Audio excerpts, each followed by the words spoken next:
Shalom, selamat hari Minggu, selamat hari Minggu bagi Tuhan.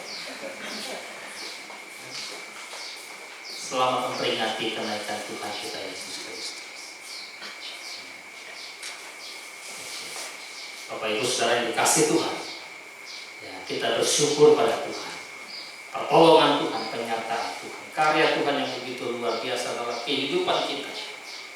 Dia yang turun ke dalam dunia, lahir di dalam diri Tuhan Yesus Kristus, mengambil rupa menjadi manusia, masuk dalam darah dan daging.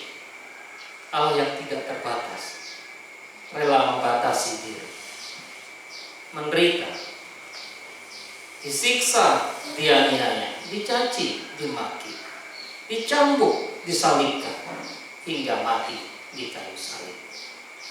Namun kematian tidak berkuasa untuk menahan kehidupan, karena dia adalah kehidupan itu sendiri, sehingga bangkit dari kematian, mengalahkan maut. Dan pada hari ini kita akan mengingat bagaimana Kristus yang telah mati bangkit, yang naik ke surga itu menyediakan tempat bagi orang-orang yang dikasihinya dan yang mengasihinya, yang memperkenalkannya dan yang diperkenankannya. Kita akan merenungkan satu bagian kebenaran Allah dari Injil Matius pasal 6 ayat 25 sampai ayat 34. Injil Matius pasal yang ke-6 ayat 25 sampai ayat 34.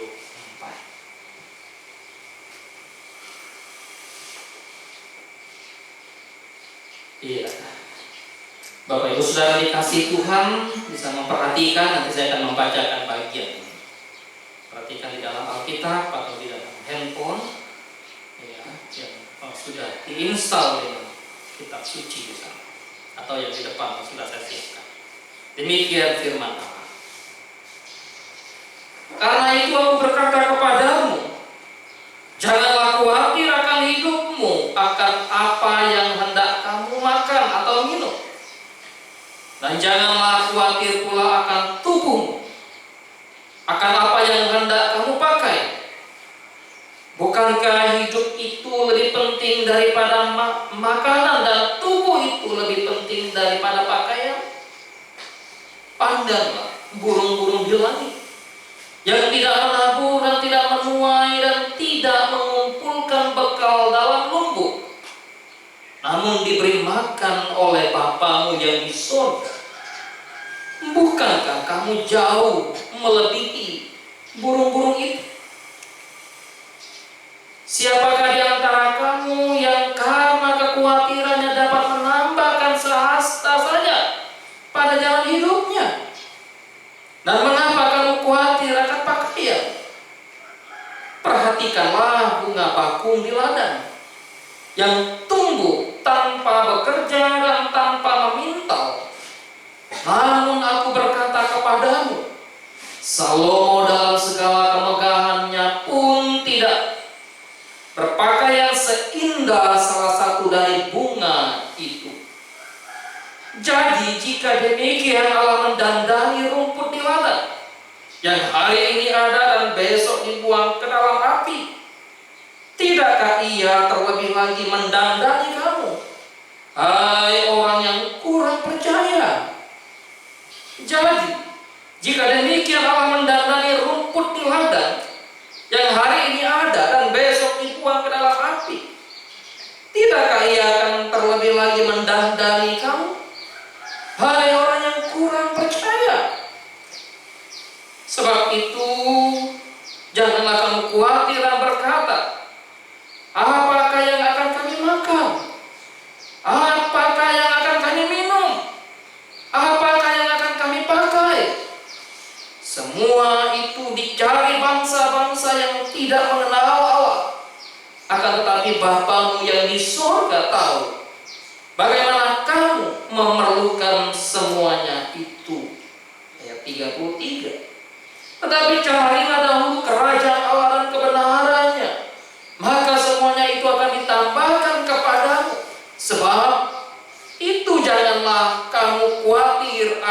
hari besok. Karena hari besok mempunyai kesusahannya sendiri. Kesusahan sehari cukuplah untuk sehari. Demikian jauh pembacaan firman Tuhan kita pada pagi hari ini. Berbahagialah setiap kita yang bukan hanya membaca tapi merenungkan kebenaran firman Tuhan, melakukan kebenaran firman Tuhan di dalam kehidupan hari lepas hari. Di dalam ibadah kenaikan tahun ini, kita memang mengangkat tema dari pujian, bila topan keras melanda hidupmu. Secara khusus tema yang ketiga, trilogi kenaikan adalah jangan khawatir, janganlah khawatir. Di dalam pembahasan yang pertama kita sudah membahas tentang bagaimana ketika penulis lagu menuliskan bila topan keras melanda hidupmu, kemudian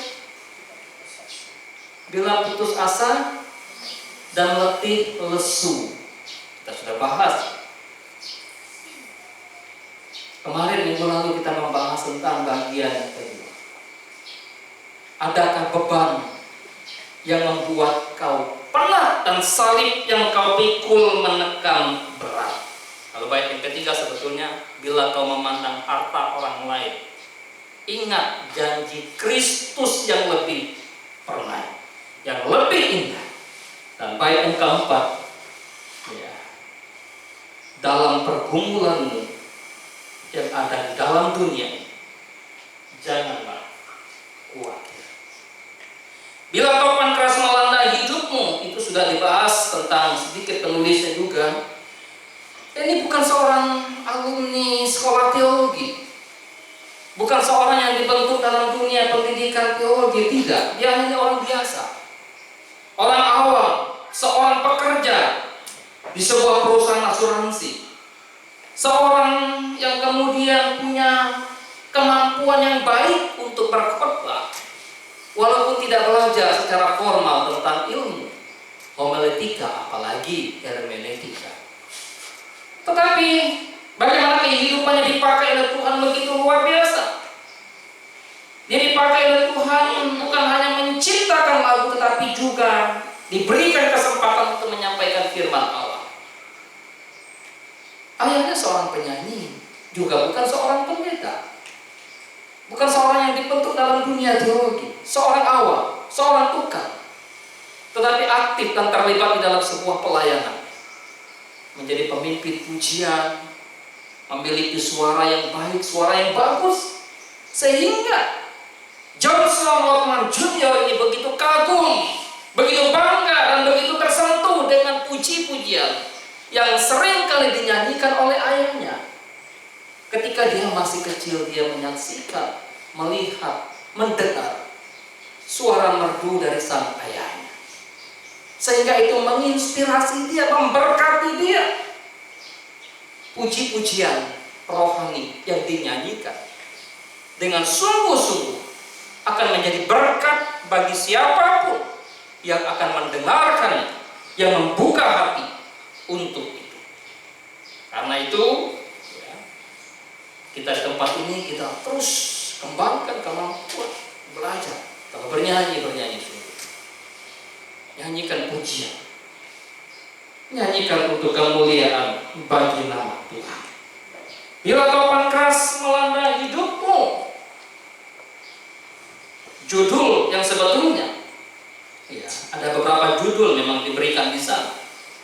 When you on life's below, atau count your blessing.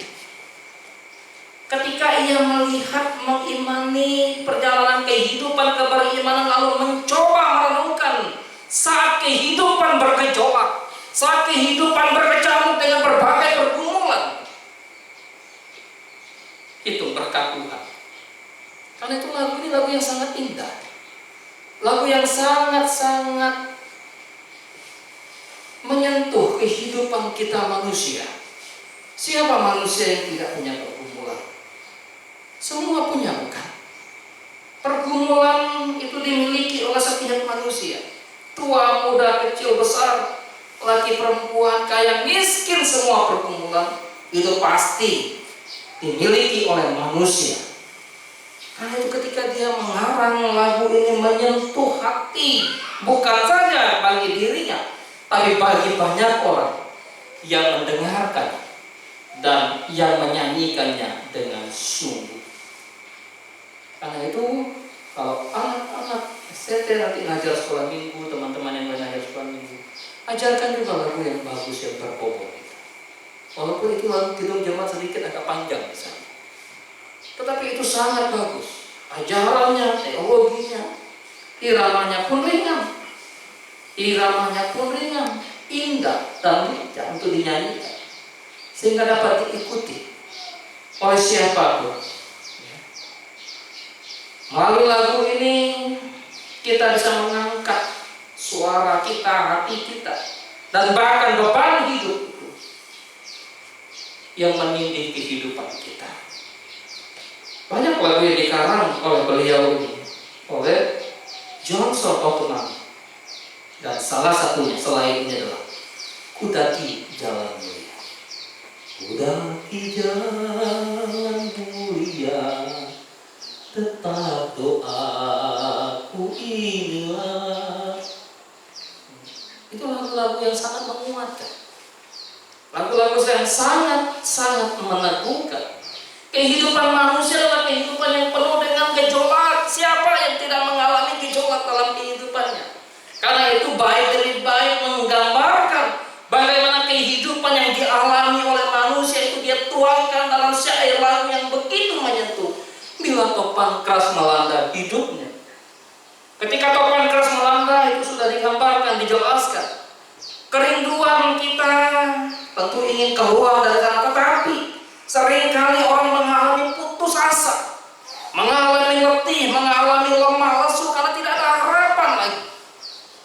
Ketika topan keras yang melanda kehidupan, seakan-akan tidak ada harapan lagi. Beban yang membuat penat. Seminggu kemarin sudah diekspos, digali di sana. Bagaimana gambaran yang begitu membuat kehidupan kita begitu tidak berdaya, tidak kuat menghadapi pergumulan yang ada. Kita seringkali melihat harta orang lain, lalu mengukur harta itu dengan harta kita. Kita menjadi tawar hati, kenapa orang lain lebih kaya? Kenapa saya kurang kaya? Kenapa orang lain punya berkat banyak? Kenapa saya sedikit? Kenapa orang punya kelebihan ini dan seterusnya, saya kemudian sedikit? Maka dia mengatakan, ingat, janji Kristus itu lebih indah dari apapun. Dalam pergumulanmu di dunia, janganlah khawatir. Maka tidak ada manusia yang tidak punya pergumulan. Semua manusia punya pergumulan. Anak-anak punya pergumulan. Pergumulan anak-anak adalah ketika dia mengungkapkan pergumulan dengan rasa tangisnya. Ketika anak tidak mampu atau belum bisa mengatakan saya punya pergumulan yang berat, tapi ketika mereka sakit, mereka mengalami tangis. Itu cara mereka mengungkapkan bahwa dia memiliki pergumulan yang berat. Pergumulan anak adalah ketika dia jauh dari orang tuanya, tidak rela ditinggalkan orang tuanya, walaupun misalnya orang tuanya tidak jauh, misalnya pergi kerja ke kantor. Tapi bagi dia keterpisahan dengan orang tuanya itu suatu pergumulan. Pergumulan kita ketika kita sudah sekolah, kita bergumul mungkin untuk belajar. Bisakah saya mengikuti belajar dengan baik? Saya bergumul untuk mendapatkan nilai yang baik. Saya bergumul untuk pekerjaan saya. Saya bergumul. Karena itu manusia di dalam dunia itu punya pergumulan. Ayub mengatakan, bukankah manusia harus bergumul di bumi ini? Dan hari-hari seperti hari-hari orang upah. Kecuali manusia tidak lagi di bumi, di bulan nggak tahu nanti. Kalau manusia sudah pindah planetnya, nanti kita tunggu informasi orang-orang yang sudah tinggal di bulan sana. Ya. Karena negara-negara lain sudah berusaha mengupayakan untuk tinggal di planet yang lain. Indonesia jangankan mengupayakan. Ya. masih berantak untuk hal-hal yang tidak berguna saja kadang-kala. Ya, pergumulan manusia di bumi bergumul. Dan pergumulan di dunia itu adalah pergumulan tentang apa? Penderitaan. Nggak ada manusia yang tidak menderita. Kalau kita menderita, kemudian kita lihat orang lain, kok orang lain tidak menderita, siapa bilang? Pergumulan sakit penyakit, nggak ada manusia yang tidak punya yang namanya sakit penyakit. Masih punya. Masih muda, Pak, saya masih sehat. Tunggu usia sudah tua. Hah? Usia 40-an aja kadang udah mulai rendah. Pasti punya. Kemiskinan, bukan hanya kemiskinan finansial, bukan hanya kemiskinan ekonomi, tapi juga kemiskinan spiritual. Lemah, letih, lesu, beban berat. Dan bahkan pergumulan terbesar yang dihadapi oleh manusia adalah ketika mereka harus berhadapan dengan maut, ketika mereka harus berhadapan dengan yang namanya kematian. Siapa yang tidak bergumul?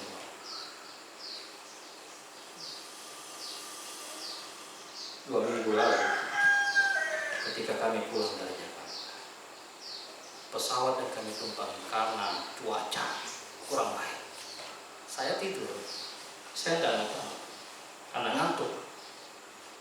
Tapi kedua teman saya kiri dan kanan katanya bergumul, top pesawat. Wah, ini gimana nih? Ada yang nyanyi, bila topan keras melanda hidupmu, sambil di pesawat. Ini karena memang pas itu yang pertama ada goncangan pesawat, ada. Saya nggak merasakan karena saya tidur di pesawat itu. Yang saya ingin katakan bahwa ketika badai mengancam, kematian mengancam, penderitaan mengancam, nyawa terancam, maka ketakutan itu ada, pergumulan itu ada. Ya, di dalam teks yang kita baca tadi, maka juga di sana sebetulnya disampaikan apa yang menjadi kekhawatiran manusia, apa yang membuat manusia khawatir. Teks yang kita baca adalah masih bagian dari satu rangkaian khotbah Tuhan Yesus di bukit. Yang membuat manusia khawatir, pergumulan di dunia yang dicatat dalam teks ini adalah persoalan perut, persoalan makanan, persoalan apa yang dipakai, persoalan apa yang ditempati, pangan, sandang, papan. Walaupun ada pergumulan lain, kekhawatiran lain. Barangkali yang masih sekolah bergumul bagaimana menapak pendidikan dengan baik, sehingga menatap masa depan yang penuh harapan. Mungkin juga bergumul bagaimana nanti ketika melayani Tuhan. Mungkin juga bergumul dengan pasangan hidup. Banyak pergumulan yang membuat manusia begitu khawatir. Oleh sebab itu maka dalam bagian ini kekhawatiran merupakan satu keraguan yang pada akhirnya menghasilkan suatu ketidakpercayaan. Pada apa? Pada pemelihara hidup itu. Sehingga Yesus mengatakan, hai orang yang kurang percaya. Khawatir tipis-tipis untuk hal yang masuk akal, ya khawatir gimana nih makan besok, atau gimana pekerjaan besok, bagaimana masa depan. Sehingga ketika ada berkat Tuhan, bagaimana mengelolanya. Lalu untuk khawatir yang berlebihan, menggambarkan suatu kekurang percayaan di sana. Oleh sebab itu, kenapa Johnson Ottman kemudian mengingatkan untuk janganlah khawatir. Ini bukan satu pernyataan yang tanpa alasan, bukan satu larangan yang tanpa alasan, bukan satu perintah yang tanpa alasan. Sebab di dalam teks yang kita baca bahwa Kristus sendiri sudah berkata dan berbicara kepada para muridnya, sudah mengingatkan dan memerintahkan, melarang, janganlah kamu khawatir. Hal yang pertama dari teks lagu yang bisa kita lihat ini, kenapa kamu khawatir? Jangan khawatir. Tuhan ada.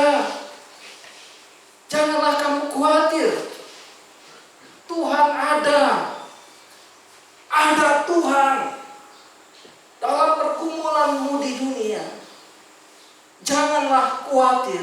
Tuhan ada. Eksistensi Allah itu tidak pernah tidak ada. Orang tua kita boleh tidak ada, papa boleh tidak ada, mama boleh tidak ada, saudara boleh tidak ada, kakak boleh tidak ada, teman boleh tidak ada. Tetapi keberadaan Allah yang bersama dengan kita itu tidak pernah tidak ada. Dia tidak pernah absen dari kehidupanmu dan kehidupanku. Dia tidak pernah meninggalkan engkau dan saya. Sekalipun kita merasa bahwa Allah absen dari hidup kita, Allah meninggalkan kita, Allah melupakan kita, Allah tidak peduli, Allah tidak menghiraukan. Karena kita merasakan penderitaan pergumulan yang berat itu, maka lirik lagu itu mengingatkan kepada kita, jangan khawatir, Tuhan ada. Ketika para murid begitu khawatir waktu Yesus telah mati, mereka begitu takut menghadapi orang-orang Yahudi, ahli Taurat, orang-orang Farisi. Mereka begitu terancam sehingga mereka mengunci pintu. Mereka tidak berani untuk terang-terangan di dalam berdoa dan memuji Tuhan. Kristus datang kepada mereka dan menyapa mereka, jangan takut.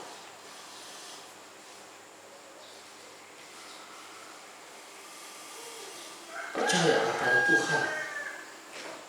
Dia adalah Allah yang maha hadir, Allah yang maha ada, Allah yang maha memelihara.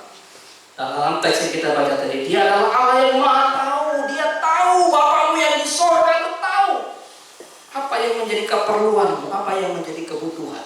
Pertanyaannya adalah, pekakah kita pada kehadiran Allah dalam kehidupan kita? Di dalam situasi yang berat, yang sulit, yang dialami oleh orang Israel, dari padang gurun, dari Mesir, padang gurun, hingga tanah perjanjian. Sekalipun mereka merasa begitu berat, merasa begitu sulit, tapi Tuhan tidak pernah meninggalkan mereka. Kehadirannya senantiasa ada beserta mereka. Tiap awal menyertai mereka ketika siang hari, dan tiang api menyertai mereka ketika mereka berjalan di malam hari. Tuhan mencukupkan mereka dengan apa yang mereka harus makan. Tuhan mencukupkan mereka dengan apa yang mereka harus minum. Bahkan Tuhan menjaga pakaian yang mereka harus pakai. Kita bisa membayangkan ya? Berapa puluh tahun di padang gurun? Jangan 40 itu benar ini, bukan bagian skripsi tadi. Ya, 40 tahun. Bayangkan kasut tidak berganti. Kita ini kalau jalan di tanah berbatu ini sebulan mungkin udah, wah ini dah yakin itu ya. Pakaian dan seterusnya. Jangan khawatir, Tuhan ada. Kehadiran Tuhan, keberadaan Tuhan yang senantiasa perlu kita perlukan, perlu kita butuhkan dalam setiap kehidupan kita. Karena itu Musa tidak pernah mau beranjak, tidak pernah mau berangkat kalau Tuhan tidak hadir memimpin kami. Kalau Engkau tidak menyertai kami, kalau Engkau tidak berserta dengan kami, jangan suruh umat berangkat dari tempat ini. Kenyertaan Tuhan, kehadiran Tuhan melampaui segala yang ada. Yakinkah saudara bahwa Tuhan hadir dalam kehidupan ketika engkau bergumul? Pergumulan yang begitu berat, Tuhan tetap hadir di sana. Kenapa? Penulis Wahyu menyadarkan dan mengingatkan untuk tidak khawatir. Jangan khawatir. Hitunglah berkat Tuhan. Bukan berkat Tuhan yang kemarin, bukan berkat Tuhan yang hari ini, tapi hitunglah berkat Tuhan, saya menggarisbawahi, sepanjang hidupmu. Itu. Siapa yang mampu menghitung berkat Tuhan, mengkalkulasikan, menjumlahkan, berapa nilainya? Berapa rupiah? Berapa ringgit? Berapa US dollar? Atau berapa pound sterling? Berkat Tuhan tak terhingga. Dia menyediakan dan memberikan berkat,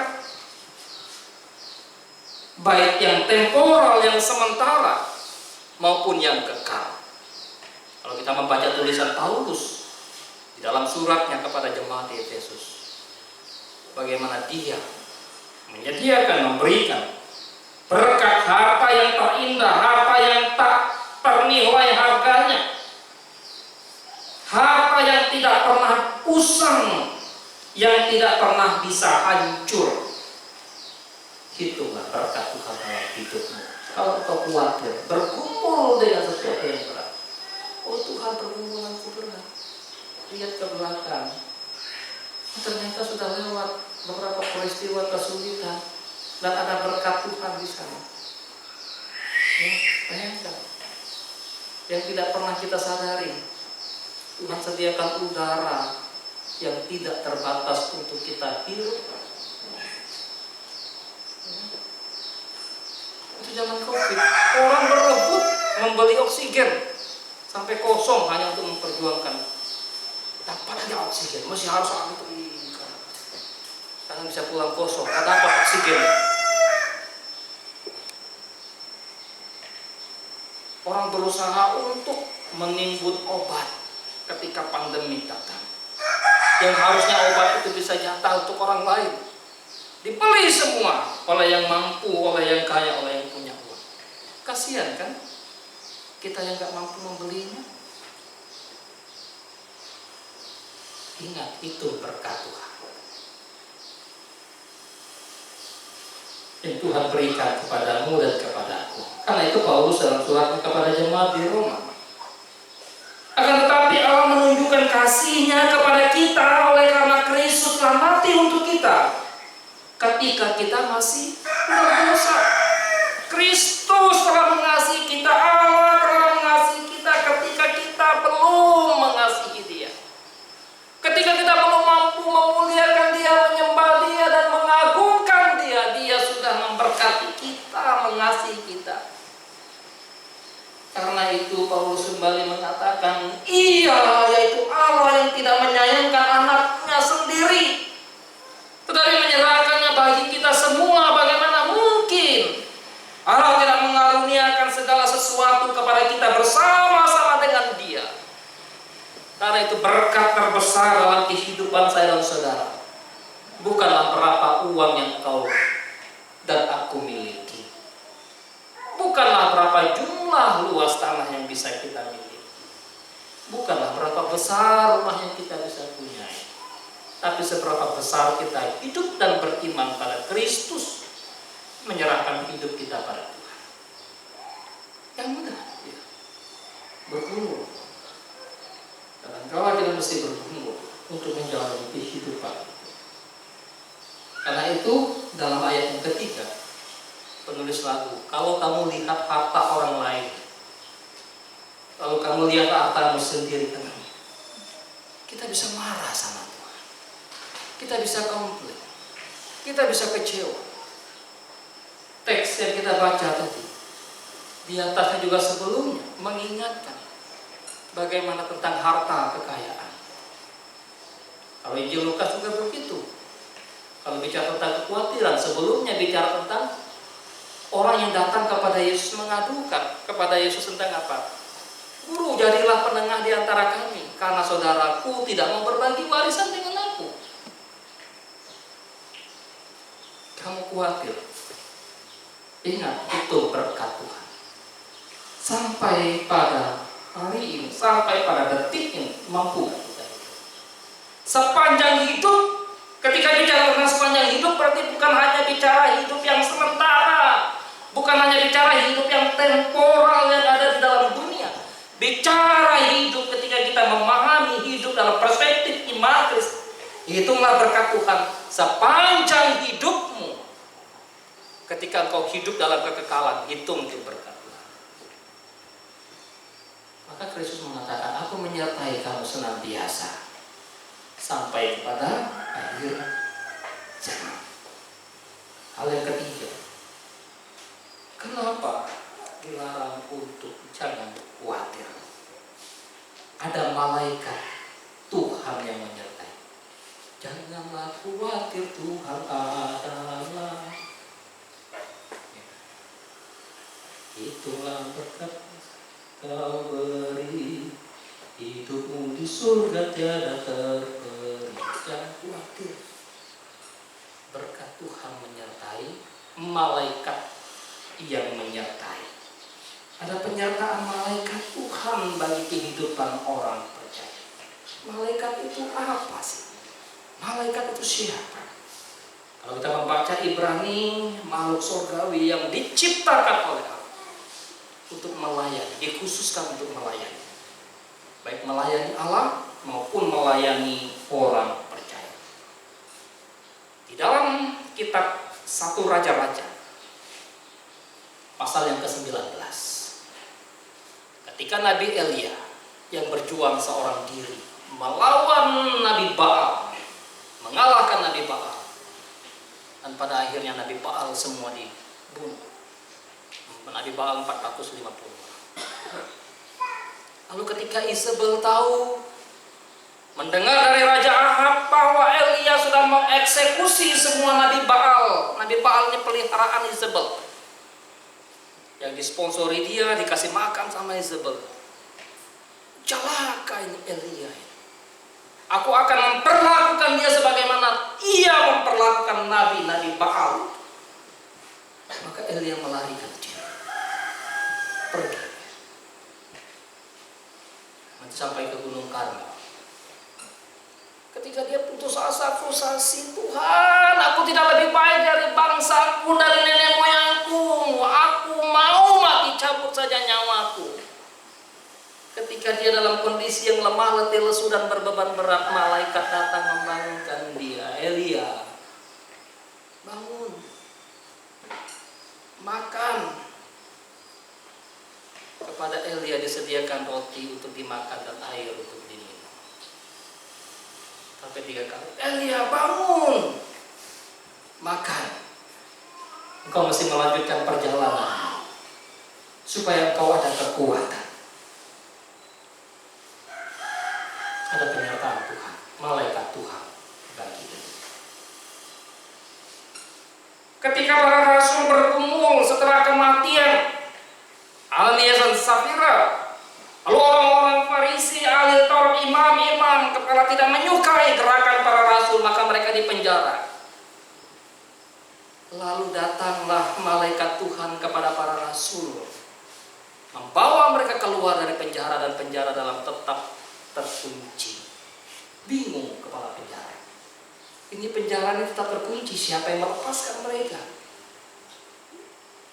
Itu dalam pasal yang ke-7, ketika Petrus dirantai dan disel di sana, dijeruji. Ia datang malaikat Tuhan, buka kunci, buka rantai. Petrus keluar. Ketika Paulus dalam memberitakan Injil, kapal yang dia tumpang terkapung-kapung di tengah lautan, dan malaikat Tuhan menyatakan diri kepada Paulus sehingga mengatakan, tidak ada satupun dari antara orang-orang yang ada di kapal ini binasa, kecuali hanya kapal yang akan hancur. Ketika Kristus Yesus Tuhan kita bergumul di Taman Getsemani, malaikat Tuhan juga datang kepadanya. Ketika ia sedang puasa 40 hari 40 malam dalam kondisi yang lapar dan dicobai oleh iblis, dan ia menang atas cobaan itu. Datanglah malaikat melayani Yesus. Ada penyertaan Tuhan, ada malaikat Tuhan yang Tuhan khususkan untuk melayani kehidupan orang-orang percaya. Janganlah khawatir kalau engkau punya beban pergumulanmu di dunia. Kalau nggak khawatir gimana? Ingat, kekhawatiranmu kata Tuhan Yesus tadi tidak akan pernah bisa menyelamatkan hidupmu, bahkan saat-saat. Dan pada akhirnya apa sih yang diperoleh setiap orang? Apa sih yang kita miliki? Ketika kita diingatkan untuk tidak khawatir, karena ada pemeliharaan Tuhan, ada penyertaan Tuhan, ada kehadiran Tuhan, itu berkat Tuhan. Ingat, engkau tidak sendiri. Ada malaikat Tuhan yang menyertaimu, yang menjagamu, yang memeliharamu. Dan pada akhirnya kita melihat bahwa kita kagum akan kasih setia Tuhan, kagum akan kebaikan Allah. Kekaguman kita kepada Tuhan kita ekspresikan dengan seperti apa? Bagaimana kita muliakan Tuhan, sembah Dia, beribadah kepada-Nya, datang melayani Dia. Karena itu kembali kita diingatkan, pergumulan di dunia pasti ada, tapi ingat, jangan khawatir. Ketika pergumulan itu ada, kemana kita mesti harus datang? Datanglah pada Tuhan, percaya pada pemeliharaan Tuhan, membuat kita kagum dan memuliakan Dia. Pada akhirnya kita bersyukur pada Tuhan, bersyukur pada Allah. Carilah dahulu kerajaan Allah dan kebenaran, maka semuanya itu akan ditambahkan kepada Tuhan. Menolong kita, Tuhan memimpin kita menghadapi berbagai pergumulan hidup yang ada. Ingat, engkau tidak sendiri. Ada orang di sekitarmu yang Tuhan hadirkan. Barangkali mereka adalah malaikat-malaikat yang indah yang Tuhan tempatkan di sisi. Ada sahabatmu, ada keluargamu, ada orang tua, ada suami, ada istri. Lebih daripada itu, ada Tuhan yang menyertai dan menyertaiku, menyertai kita semua.